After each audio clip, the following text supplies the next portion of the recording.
Hello and welcome to today's video. If you have already watched my video about the summons to succession proceedings, you now know how to respond properly. Today, we will look at a situation where you cannot attend in person, for example, due to work, health reasons, or because you live abroad.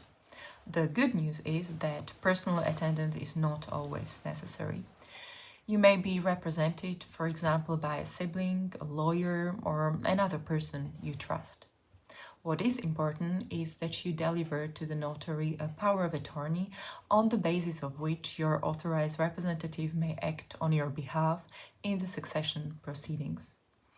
This power of attorney must clearly state that your representative is authorized to act in the full scope of the proceedings. This includes attending hearings, commenting on the circle of heirs, challenging the validity of a will, and responding to the inventory of the deceased assets and liabilities. It should also cover matters relating to matrimonial property. Your representative should also be authorized to conclude an inheritance settlement agreement, propose the liquidation of the estate, or handle an over-indebted estate. They should also be authorized to receive decisions and to file or waive legal remedies. Some notaries require the signature of the power of attorney to be officially certified, especially if the document is signed abroad. If you are abroad, you have several options. You may sign the power of attorney before a local notary. If the country is part of the Hague Convention, the document must be supplemented with an apostille.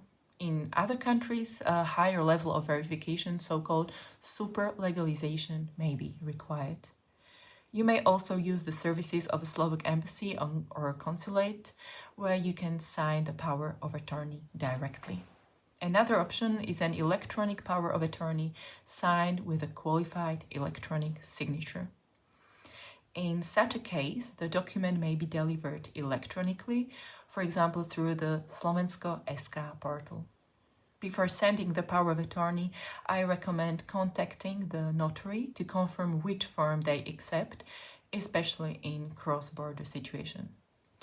And one more important point. Your representative should keep you informed about the course of the proceedings. You should always know what is happening and be able to respond through your representative. The outcome of the proceeding should never come as a surprise. That is why it is important to choose your representative carefully.